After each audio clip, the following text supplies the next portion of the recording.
All right, today's Reddit video is going to go a little bit differently than usual. Well, not so much in the format, right? We're still going through the top posts on a subreddit, but there's no graphical content today because we're on shower thoughts. A lot of people suggested I do this one, actually. You know, when you're in the shower, you got some time on your own, you think about stuff, your mind wanders. Or if you're like me and you're alone in front of your computer all day, it happens at any time of the day. We're going to go through some of the most upvoted thoughts people have ever had. I don't know if you have to prove that you had the thought in the shower in order to post it on Shower Thoughts, but nonetheless, well, let's just scroll down a little bit and we'll ponder things, have little discussions about stuff. So we'll start with number 19 down here, just because it's something that I have thought about on many occasions. And it says, Bill Gates is like a video game character who's unlocked everything. All he can do now is self-imposed challenges like curing malaria to keep things interesting. You know, it's weird. Part of me is like, yeah, it'd be really cool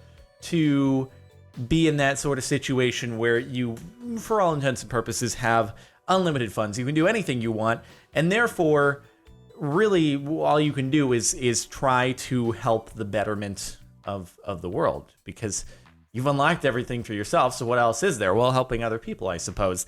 And I enjoy working towards a goal, and in the past, when I've been younger and I'm like, oh, I love it, unlock everything cheat code, I'm going to put that in, Konami code it up. And then I'm like, yeah, this just got really boring. I don't have anything to unlock in the game anymore. What do I do now? And I wonder, as cool as it would be to have all that, I guess part of me might feel like, well, shoot, I did it. I used the unlock everything code. And now what? So it's interesting. I enjoy the hustle to a certain extent, and it is weird to think, well, what if that was gone? What would I do? Although, obviously, using it to help the betterment of the world seems like a pretty good cause. So, in any case, me at 8 years old. When I grow up, no one's going to tell me when I have to go to bed. Me at 33 years old. Oh, there's an app that will analyze my sleep quality and patterns and alert me when optimal bedtime is approaching. I feel like maybe I should read some of the comments on these. I'm 22 and tell my dad when to go to bed. Full circle. Yeah, sleep's nice. Sleep is really nice. There are so many things, though, that your parents are like, oh, you're going to enjoy it when you get older. And as a kid, you're like, nah, I don't believe it. And if you're a kid watching this and you're like, I want to stay up always and go to bed late and get up early, you'll get older and you'll be like, oh, yeah, sleep's real nice. Although I feel like I enjoy sleep probably a lot more than many other people my age. Other people will be like, hey, let's go to a music show or a rave or something. I'm like, I'll sleep. It's cool. I'd rather just do that instead. Also probably the introvert in me. But sleep's nice. I like it a lot. Man, I remember like when I was super young, Mom, how are you going to get up at 9? That's ridiculous. Now I'm like 9 o'clock every day. 8:30 if possible. Okay, next up. Fitbits are just like Tamagotchis, except the stupid little creature you have to keep alive is yourself. It's kind of like life, though. I guess more specifically Fitbits. I've never used that thing, despite the fact that over the past year and a half, I've become more serious about fitness. I've never done any calorie tracker things. I've never done any apps related to it. It's all just been like, yeah, should I exercise? Probably. Does that look healthy? Yeah, probably. Does that look like a big pile of grease and sugar and white flour? Yeah, maybe once a week. You know, more referring to pizzas. God, pizzas are good. I've never used it, but basically, in a nutshell, yeah. Sleep should be rolled over. Like, oh, you got 20 hours of sleep today? Cool, man. You don't need sleep for the next 3 days. I've always thought about that. I feel like I'm going to say I always thought about that to a lot of the things on here. But I've always thought about that.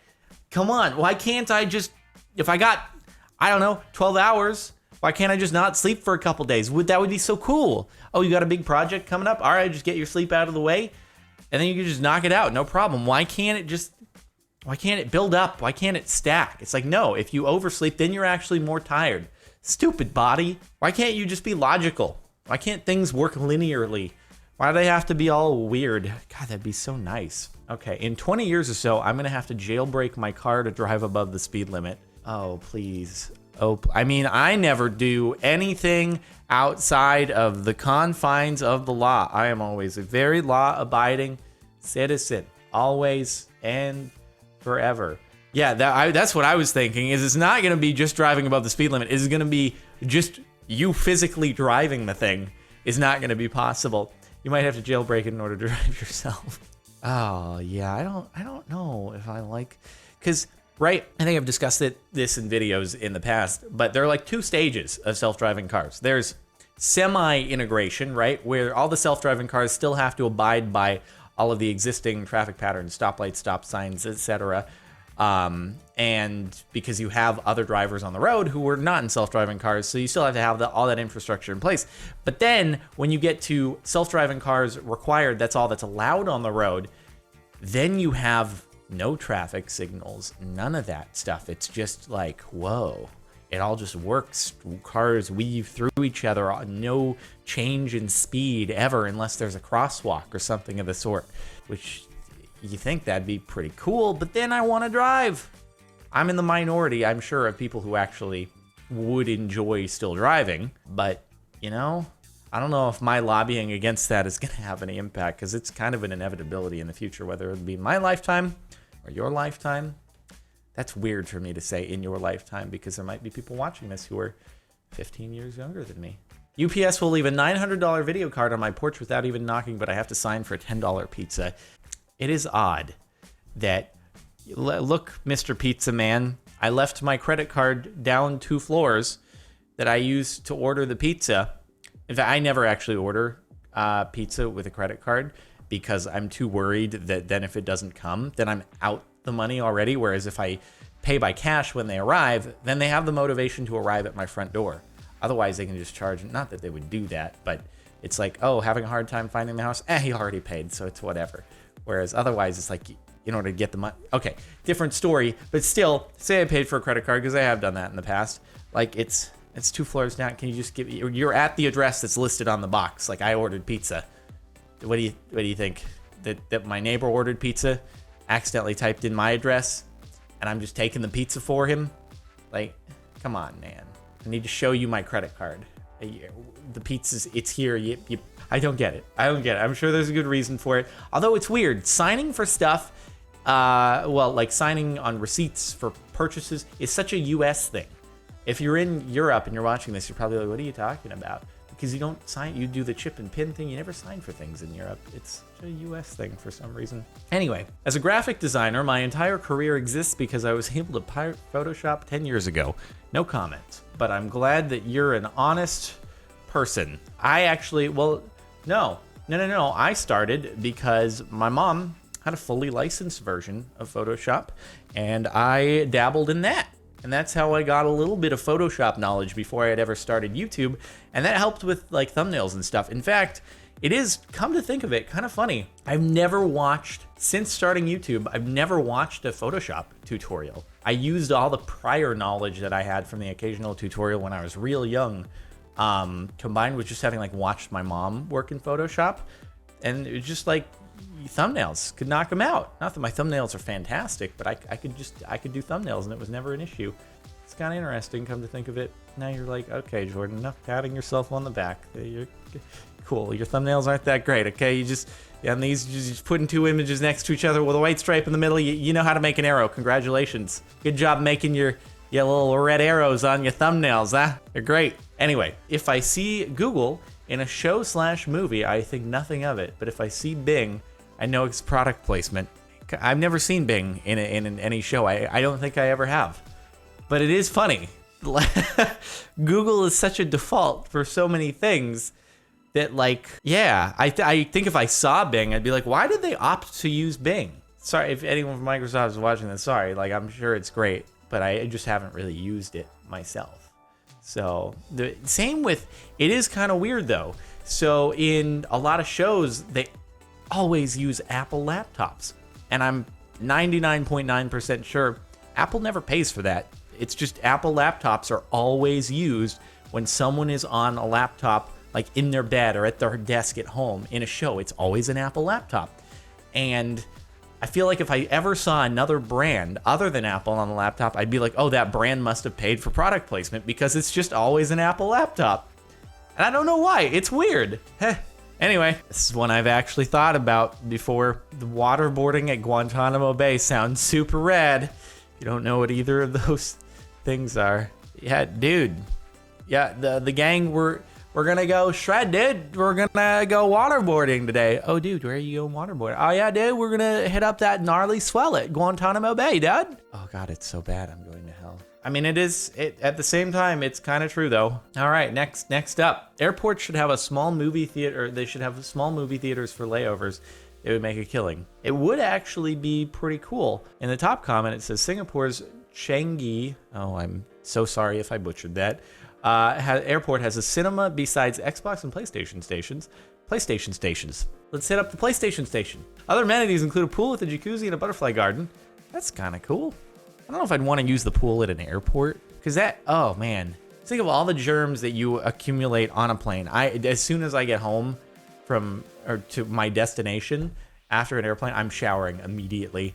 But then again, I'm kind of a germaphobe. But that's what conventions have taught me. Is whenever I go to a convention, I'm shaking people's hands, I wash my hands so frequently, because the time that I didn't do that, I got sick so badly, and so became so paranoid of germs from that point on. But it works. I don't get sick as much when I go to conventions. Washing your hands makes a real big difference. Same with airplanes. Shower immediately, because that's just like a full body handshake from everyone who's ever sat in that seat. So a pool, you're taking that and you're going into not my thing. But the cinema, you can sit in that seat just like the airplane seat in terms of dirtiness. I like how I just turned this into a germ conversation. But yeah, movie theaters and airports would be pretty cool. But I guess it exists in some. As a loyal customer, I feel really ripped off when companies have a promotion for new customers, but nothing for customers who've been with them for years. Be great if there was more, granted, some companies do loyalty rewards for things like, hey, thanks for being around for a while, but it is more rare. And it's like, what, you want me to just make a new spoof account so I can get this, like for Uber or something like that? Because they always do new customer promotions. Like, just make a bunch of new accounts so I can keep getting your new customer promotion. How about I've been using your product for ages? How about giving me a little reward every now and again? Because I've actually been giving you money, rather than just a new person using it once and not giving you any money. I've given you a lot of it. And there's this restaurant that I go to basically every day. Because it's super healthy and the closest thing to my house. Yeah, the other day, they gave me some chips and guac for free. And I was like, thank you. I appreciate that. I probably go in there more than anyone else. Unless it's how anyone else, I literally go there every day. That's not even an exaggeration. I'm actually in there every single day. But testament to it being a good restaurant and stuff. And I appreciate they say hi and then they know you and that sort of, yep.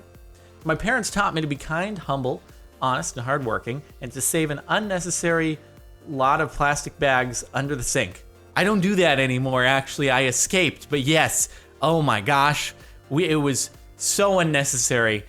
In retrospect, how many plastic bags we kept in the drawer under the kitchen counter at my mom's house growing up.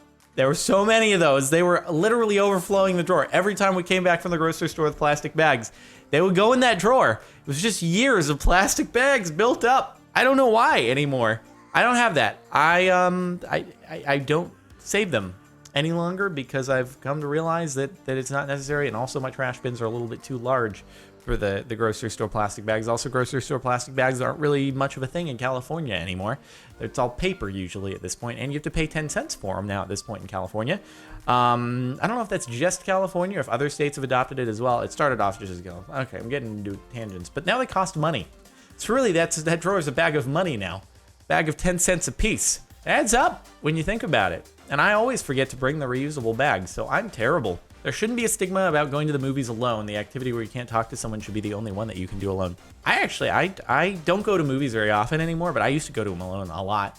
In fact, I do kind of find it weird going to a movie with someone else, because if we're having an enjoyable time hanging out where we're conversing about things, I'm like, wait, but if we're gonna go to a movie, we're not gonna talk at all. We're just gonna watch. So shouldn't we maybe do something else where we can talk? If I go alone, then it works out just as well, you know? So yeah, I'm with you. I'm with you on this one. I totally agree. I've gone to movies on my own and I'm totally happy with it. I have no issues going and doing anything alone. I will sit alone at a restaurant.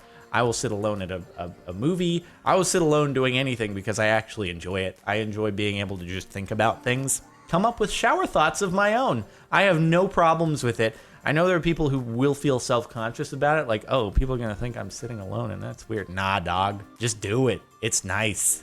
It's nice. There's no issues at all. Okay, number 3. When medication says do not operate heavy machinery, they're probably mainly referring to cars. My mind always goes to forklift. Same here, actually. I don't really ever think it's... In fact, I've never really thought it was cars before. I thought it was specifically aimed at people who work in a heavy machinery environment. This just changed my perspective on everything.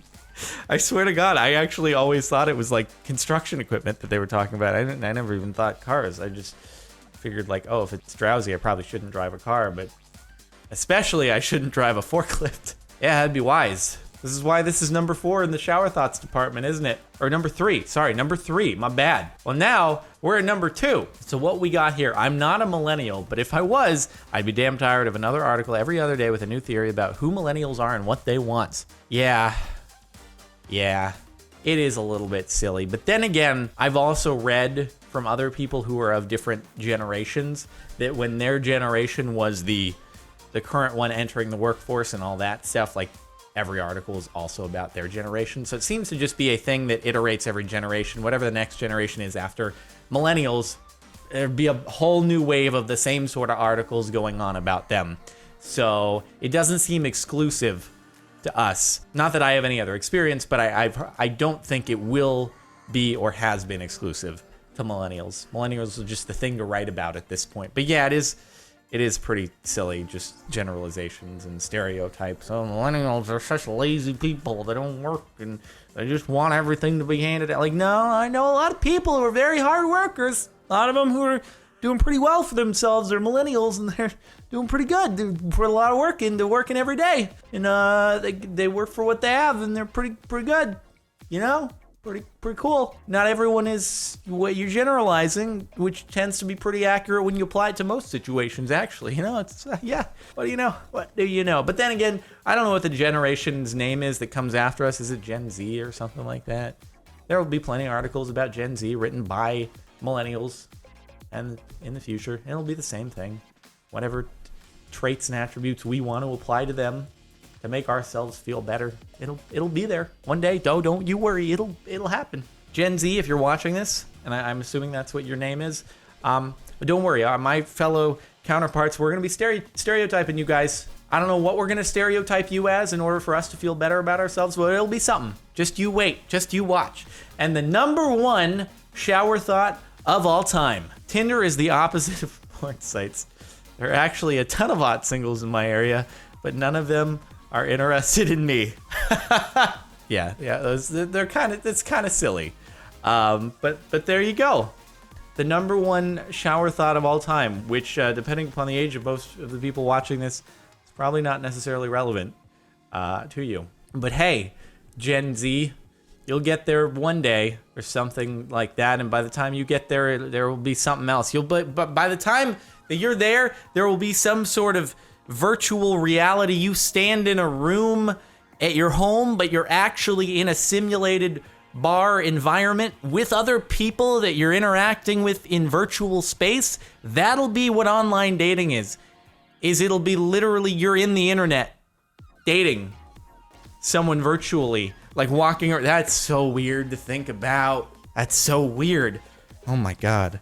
But it's gonna be here soon enough. Absolutely, without a doubt.